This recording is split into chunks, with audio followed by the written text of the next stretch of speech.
Everyone, जोहार। This is Amrish Kumar, RIS Academy. आज हम लोग जो है एक महत्वपूर्ण टॉपिक जो है छठी शताब्दी में जो है जो बहुत सारे धर्म आए उनके बारे में पढ़ने जा रहे हैं। छठी शताब्दी 62 से अधिक धर्म जो है आए। इसका कारण जो था वैदिक धर्म में बहुत सारी बुराइयां आ गई थी, इसलिए इसको जो है कि बहुत सारे धर्म उसके अल्टरनेटिव विकल्प के रूप में आए थे। तो क्या बुराइयां आ गई थी जानना बहुत जरूरी है। तो जो उत्तर वैदिक काल था उसके बाद बहुत सारी असमानता हो रही थी। असमानता का स्तर था जाति, चार वर्णों में विभाजन हो गया, तो वैश्य और शूद्र के साथ बहुत ही जो है शोषण किया जा रहा था। दूसरा कि महिलाओं के साथ भी शोषण शुरू हो गया, तो लिंग आधारित और जाति आधारित आपको असमानता शुरू हो गई। दूसरा जो व्यापार जो है सूद पे व्यापार करना और जो समुद्र पार व्यापार करना दोनों को वर्जित बताया गया वैदिक काल में, वैदिक काल में। तो इसलिए जो है कि व्यापार फल फूल नहीं रहा था, वैश्य वर्ग को बहुत क्षति हो रही थी, इसलिए वो भी दूसरे धर्म को ज्वाइन करने के लिए खोज रहे थे।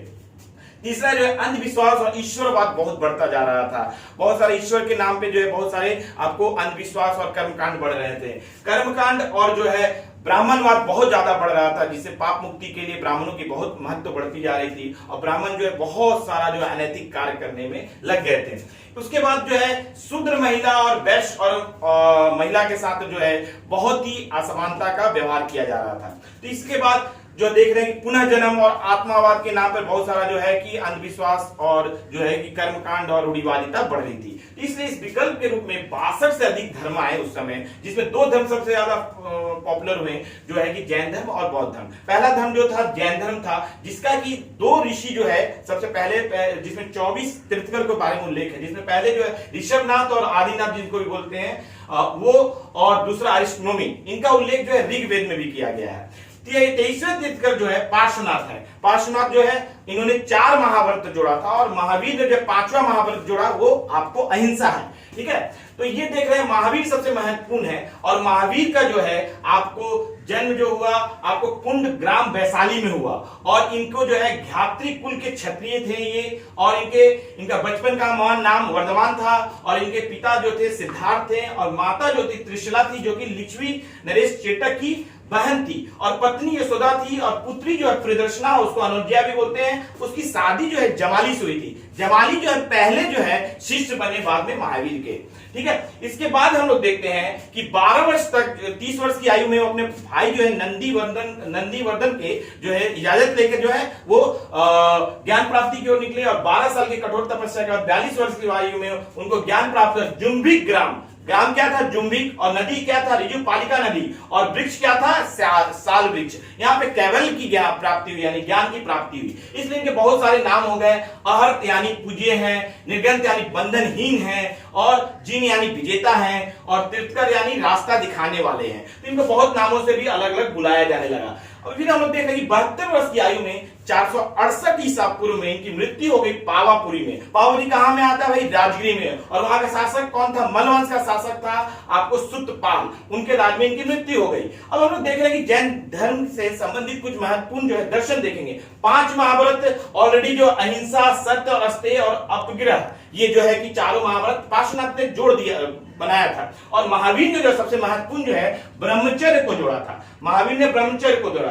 इसमें त्रिरत्न की दर्शन है, सम्यक ज्ञान, सम्यक ध्यान और सम्यक आचरण, त्रिरत्न है। और उसके बाद हम लोग देख रहे हैं कि इसमें जो है सबसे महत्वपूर्ण जो है यूपीएससी में या किसी एग्जामिनेशन में एक ही दर्शन, इसको 4 नाम से जाना जाता है: स्यादवाद, सप्तभंगीवाद, अनिकांतवाद और क्षणभंगुरवाद। इसमें से एक आता ही है कि ये इनका जो है दर्शन था। और इसके बाद हम लोग देख रहे हैं कि इन्होंने जो पहला जो है आपको जो है उपदेश जो है राजगिरी में दिया था, विपुचन पहाड़ी पे राजगिरी में दिया था पहला उपदेश। और इनका पहला जो शिष्य था जमाली था, पहले बताए हैं, और दूसरी शिष्या जो थी महिला वो चंदना थी। और इसके बाद देखिए इसमें एक बहुत सलेखना विधि है जिससे कि मोक्ष की प्राप्ति, उपवास करते हैं 64 दिन तक और मोक्ष की प्राप्ति करते हैं। इसको करने वाला चंद्रगुप्त मौर्य था, जो गुप्त मौर्य शासक था, जो कर्नाटक के शरण में जाके अपनी मृत्यु हुआ था उसका। फिर हम लोग देख रहे हैं कि ये जो है सांख्य दर्शन से बहुत समतुल्य है। जैन धर्म जो है सांख्य दर्शन के बहुत ही नजदीक है। जैन धर्म जो है पुनर्जन्म को भी मानता है, आत्मा को भी मानता है और कर्म को भी मानता है, लेकिन ईश्वर को नहीं मानता। अगर मानता भी है तो वो जिन से नीचे यानी महावीर से नीचे मानता है। तो इसके बाद हम देखते हैं कि जैन धर्म जो है दो भागों में विभाजित हो गया। जैन धर्म जो है दो भागों में विभाजित हो गया। तीसरी शताब्दी में जो है मगध में बहुत 12 साल काल आए, जिसमें कि आपको भद्रवाहों के नेतृत्व में जो है शरणबेला चले गए, वो लोग जो है आपको दिगंबर कहे गए, यानी नग्न साधु गए थे, और साथ में जो है चंद्रगुप्त मौर्य भी चला गया था, जहां पर उसकी मृत्यु हो गई थी। और जो मगध में रह गए वो स्थूलभद्र के नेतृत्व में रह गए, उनको श्वेतांबर कहा गया, जो कि श्वेत वस्त्र धारण करते हैं। इसके बाद देखते हैं दो जैन संगतियां हुई। पहला जैन संगतियां 300 ईसा पूर्व में जो है आपको मगध में हुई थी, पाटलिपुत्रा में स्थूलभद्र के नेतृत्व में हुई थी। इसमें आपको जो श्वेतांबर और दिगंबर दो संप्रदाय की बन गए, और इसमें जो 12 अंग का उत्पत्ति हुआ पुस्तक है जैन धर्म की शिक्षाओं से संबंधित। उसके बाद 512 ईस्वी में देखते हैं कि बल्वी गुजरात में जो है देवादी धर्मिना या क्षमा श्रमण एक ही नाम है, इनकी अध्यक्षता में हुआ, और वहां भी जैन ग्रंथों को अंतिम रूप से लिपिबद्ध किया गया था। जैन ग्रंथ जो है 12 अंग होते हैं, 12 उपांग होते हैं, 10 प्रकीर्ण होते हैं, 6 छेद सूत्र होते हैं और 4 मूल सूत्र होते हैं। ये जैन ग्रंथ है।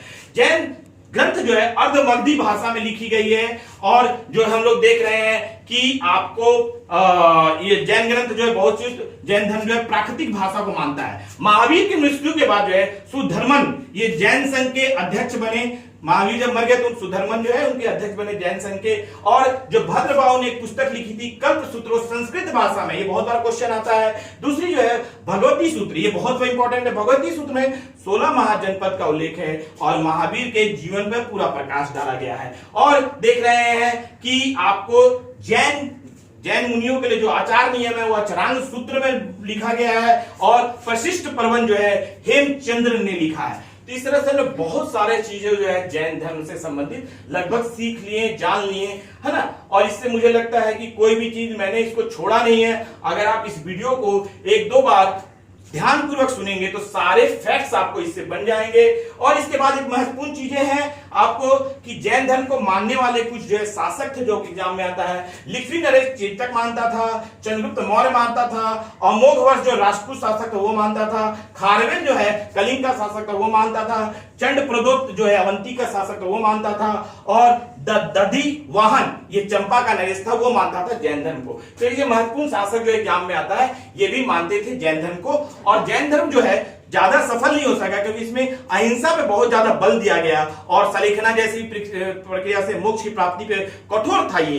इसलिए भारत के कुछ क्षेत्र महाराष्ट्र गुजरात में ही ज्यादा पॉपुलर हुए, अंतरराष्ट्रीय स्तर पे ज्यादा पॉपुलर नहीं हुआ जितना कि बौद्ध धर्म हुआ था। इसलिए जैन धर्म जो है बहुत ही महत्वपूर्ण धर्म के रूप में भारत में जाना जाता है, और आज भी जो है अल्पसंख्यक के रूप में जैन धर्म को बहुत लोग अपनाए हुए हैं। और जैन धर्म जो है भारत में ही जो है फल फूल रहा है, इसका हमें बहुत जो है गर्व भी है, और साथ में जो है कि बहुत दुख भी है कि ये विश्व में और जगह क्यों नहीं फैला।